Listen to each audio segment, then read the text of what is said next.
ओम नमो नारायण जी। सद्गुरु भगवान के चरणों में कोटि कोटि नमन, कोटि कोटि वंदन। जय माँ भगवती, माँ अभिशक्ति, जय माँ कामाख्या। हर हर महादेव। जैसा कि आप सभी जानते हैं, हम अपने यूट्यूब चैनल पर ज्योतिष तंत्र मंत्र संबंधी जानकारी आपके समक्ष लेकर आते रहते हैं। तो आज की हमारी जानकारी रहेगी चैत्र मास के शुक्ल पक्ष के नवरात्रों के ऊपर।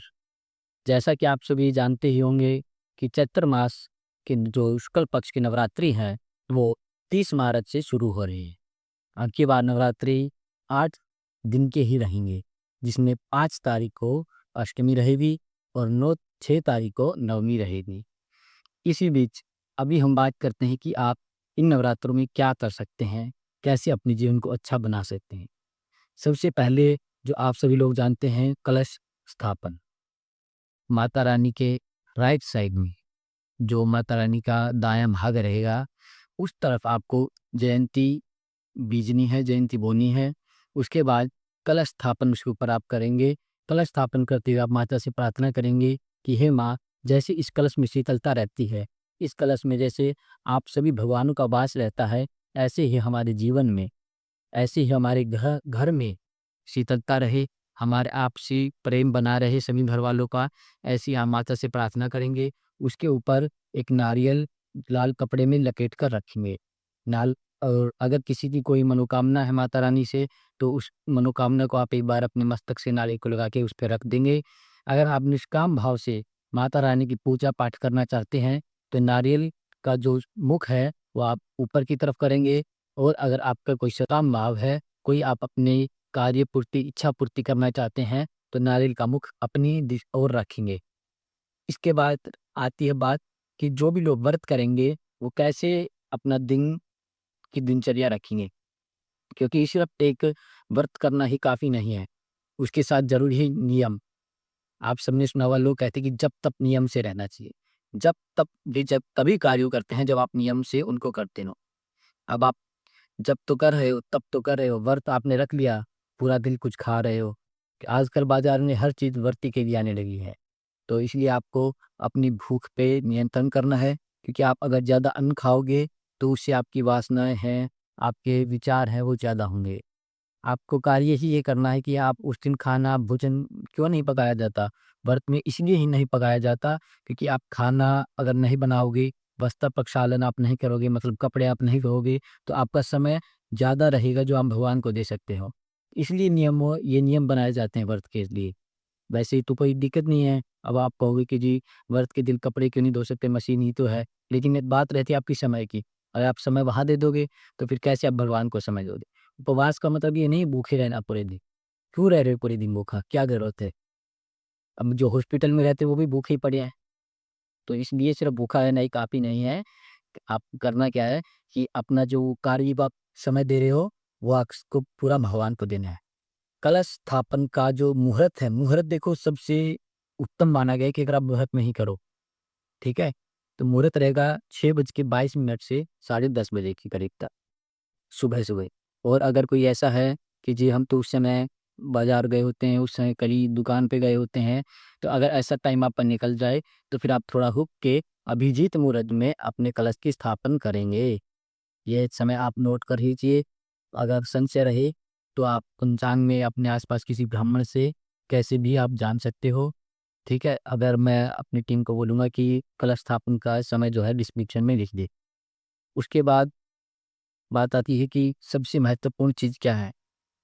सबसे पहला देवी कवच का पाठ, क्योंकि अगर आप देवी कवच का पाठ करते हो, तो उसमें सबसे पहले ही 9 देवियों को प्रणाम किया गया है।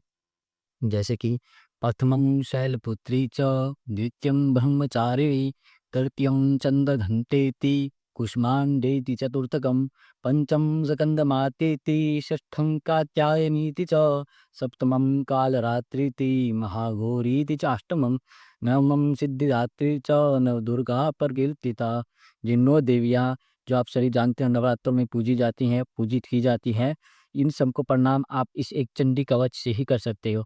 और चंडी कवच एक ऐसा कवच है जो इस पूरी पृथ्वी पे अभेद है। इस चंडी कवच को कोई भेदन नहीं कर सकता, क्योंकि आपके एक-एक अंग की, एक-एक जो आपका रोम-रोम है ना, उसकी भी रक्षा माता करती है, देवी करती है। तो देवी कवच का पाठ अवश्य करें। देवी कवच के बाद अगर आपके पास समय रहता है तो आप सिद्ध कुंजी स्तोत्र का पाठ करें। सिद्ध कुंजी का स्तोत्र एक कुंजी है आपके जीवन की, आपके अच्छे कार्यों की, आपके सपनों को पूरा करने की। तो आप सिद्ध कुंजी स्तोत्र का पाठ करें। फिर अगर आप चाहते हो जी कि हमें माता की अनुभूति हो, हमें माता का ज्ञान प्राप्त हो, हमें ऐसे लगे कि जी माता का हमारे ऊपर कुछ विशेष आशीर्वाद है, जैसा कि माता स्वप्न में दर्शन देना, अपने कार्य की अनुभूति का एहसास होना। अगर आप चाहते हो आपके साथ भी ऐसा हो, तो आप संकल्प लेके नवारण मंत्र का जाप करें। आप इन सब चीज़ों में मेन क्या रहता है कि आप सात्विक खा लिया आपने, जी हम तो सात्विक खा रहे हैं, हम तो माला भी कर रहे हैं, फिर भी हमें इतना असर नहीं हो रहा। उसके बाद क्या होता है कि आपका पहनावा, अभी आपने साइकोलॉजी के हिसाब से भी सुना होगा, साइकोलॉजी कहती है कि जी आप ये वस्त्र पहनो, ऐसा पहनोगे तो आपका दिमाग ऐसा रहेगा, ऐसा पहनोगे तो आपका दिमाग ऐसा रहेगा। ये सब जो है हमारे ऋषि मुनि पहले ही बताकर जा चुके हैं। आप देवियों के स्वरूप को देखते हो, कैसे अच्छे वस्त्र लगते हैं, वस्त्रों को देखते कितनी सुशोभित रहती हैं। ऐसे ही आपको भी हर दिन धुले हुए वस्त्र पहनने हैं।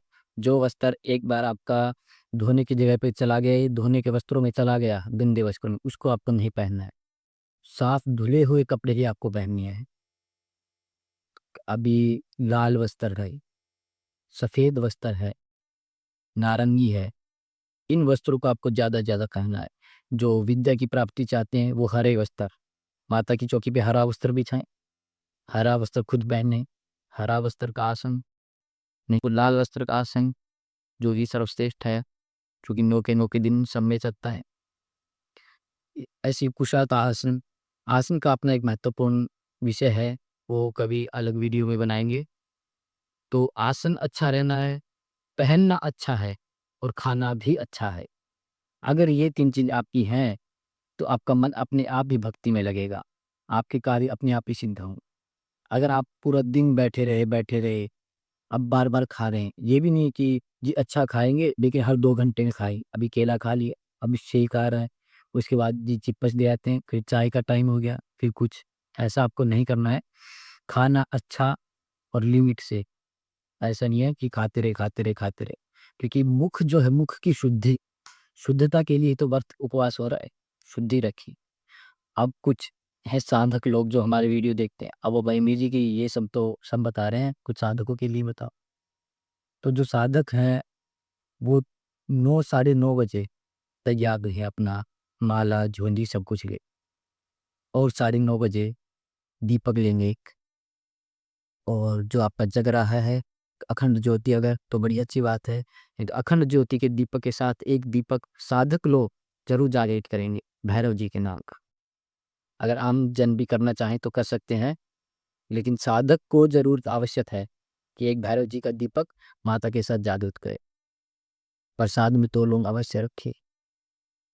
अब इसके बाद जो भी माता से अपनी प्रार्थना है, वैसे तो जो भी साधक होता है उसकी कुछ विशेष इच्छाएँ की रहती हैं। सिद्धि प्राप्ति हो सकती है वो, या कुछ विशेष तरह की विद्या भी हो सकती है। तो उस हिसाब से माता को भोग अर्पित करना है। तामसिक क्रिया घर पे ना करें तो अच्छी बात है, और अगर तामसिक क्रिया आप घर पे करने लगे हो, कर रहे हो, तो आपका कमरा, आपका जो कक्ष है वो अलग ही होना चाहिए। और शयन, अगर गृहस्थ लोग भी भूमि शयन कर सके तो अच्छी बात है। नहीं, साधक को तो कंपल्सरी है भूमि शयन करना, और अगर आप कर सको तो जहाँ पे आप पूजा पाठ करते हो वहीं पर आपको शयन भी करना है, जिससे आपको अपने मंत्र की शक्ति का पता लगेगा। आपको अपनी वैल्यू, जो आपकी वैल्यू आपने बनाई ना, जाप करते हैं जी, जाप करते हैं, पता ही नहीं कितना करनी है, कितना करते हैं, पूछो तो कहाँ है, पता ही नहीं जी, कुछ फ़र्क नहीं लग रहा, ये नहीं लग रहा। कारण क्या है? आपके नियम नहीं है। माला की, करते ही चले गए कहीं, दोस्त के साथ खा रहे हैं, उसी थाली में दोस्त खा रहा है, उसी थाली में खुद खा रहे हैं। अब कुछ ये तो है नहीं ना कि शुद्धि का है। जब आप जाप करने लगते हो, पूजा पाठ करने लगते हो, तो आपका जो शरीर है ये देवता का मंदिर है, देवता इसमें वास करता है, और कहीं देवता का वास नहीं है। विग्रह है, दुकान से ही आते हो, दुकान में इतने रखे हैं, अगर वहीं पर माता है तो फिर दुकान वाले को तो कुछ करने की आवश्यकता ही नहीं, सबसे अमीर वही होगा ना। तो पहले अपने अंदर की चेतना को जागृत करो। अपने अंदर की चेतना की शुद्धि ही सबसे बड़ी बात है, ठीक है? तो उसके बाद आप ये सब कार्य 8-9 दिन चलेंगे, उसके बाद कन्या पूजन करेंगे। कन्या पूजन में जिन्होंने जो तांत्रिक विद्या प्राप्त करना चाहते हैं, शूद्र वर्ण की कन्या का पूजन करें। धन आगमन चाहते हैं, ईश्वरीय चाहते हैं, वैश्य वर्ण की कन्या का पूजन करें। जो चाहते हैं कि हम बलवान बने, पहलवान है कोई, ऐसा कोई कार्यकर्ता बॉक्सिंग करता है, कोई खिलाड़ी है, वो एक क्षत्रिय वर्ण की कन्याओं का पूजन करें। और जो ज्ञान चाहता है, विवेक चाहता है, बुद्धि, वो ब्राह्मण वर्ण की कन्या का पूजन करे। और वैसे कन्याएं तो अपने आप में सर्वश्रेष्ठ हैं, तो ऐसा भेद ना करें। ये सिर्फ साधक के लिए ही ऐसा थोड़ा सा वर्णन जो है वे पुराणों में कहा गया है, नहीं तो आप ऐसा भेद करने की आवश्यकता नहीं। जो कन्या आपको प्राप्त हो उसी इसका आप देवी पूजन करें, पहले चरणों को धोएं। आजकल क्या है, कन्या बुलाई, बैठ जाओ जिलाने में, थाली में खाना रख दिया, बस पता होता है जी खाएंगे ही नहीं। क्यों, सभी यूनिट टू हो चुके हैं ना, सब देख रहे हैं। तो क्या करना है कि पहले उनके पाद प्रक्षालन करो, हाथ धुला, उनको अच्छे से तिलक करो। अब उनको आप कन्या मत समझो, सोचो कि देवी ही आ चुकी है, वहाँ आप श्रद्धा दिखाते नहीं हो। लेकिन जब भगवान के सामने लेके जाएंगे ना कटोली में, तब पूरा अपना दिखाएंगे। भाव है तो उन कन्याओं के सामने दिखाओ, उनके अच्छे से पैर झुलाओ, हाथ जोड़ के उनसे आशीर्वाद प्राप्त करो। अब कई होते हैं ना कि कन्या, क्यों कन्या है तो ऐसी होती है, किसी भी वर्ण से आ सकती है, किसी भी जाति से आ सकती है, छोटे घर से भी आती है। और कन्या पूजन करने वाले तो अमीर भी होते हैं, वही मालिक आदमी होते हैं। अब वो देगा कि ये गरीब की कन्या है, पैर ही नहीं छू रहा, कहाँ है फिर, कहाँ आपको देवी अपना आशीर्वाद देगी जब आप खुद को छोटा नहीं मान रहे, खुद को उस कन्या में देवी नहीं देख रहे। तो आप सबसे मेरी विनती है कि सब में कन्या को, जितनी भी कन्या है सब में देवी ही देखें, क्योंकि वो स्वयं देवी स्वरूपा है। ये मेरी आपसे हाथ जोड़ के विनती है। जो भी कन्या आपके घर आए, उनके आप स्वयं पैर धुलें, उनको तिलक करें, चावल लगाएं, उनको कलावा बांधें, ठीक है? उनके जो पत्तल है स्वयं अपने हाथ से उठा, और उनका आशीर्वाद जाते समय जरूर लें, ठीक है जी? इसी के साथ हमारे चैनल को सब्सक्राइब करें। ऐसी ही अन्य रोचक जानकारी हम आपके समक्ष लाते रहेंगे। हमारे और जितने भी पेज हैं उन पे हमसे जुड़े। अगर किसी भी तरह की आपके जीवन में या आपके मस्तिष्क में कोई संशय है, या किसी विषय में आप जानना चाहते हैं, या आपकी कुंडली के लिए, या जीवन में मार्गदर्शन के लिए, ज्योतिष संबंधी किसी भी तरह के इससे संबंधित अगर आप जानकारी हमसे प्राप्त करना चाहते हैं, तो हमसे जुड़ सकते हैं, संपर्क कर सकते हैं। जब भी हमें समय मिलेगा हम आपसे बात अवश्य करेंगे। हरि ओम तत्सत। जय माँ भगवती, जय माँ भवानी, हर हर महादेव। जय हो।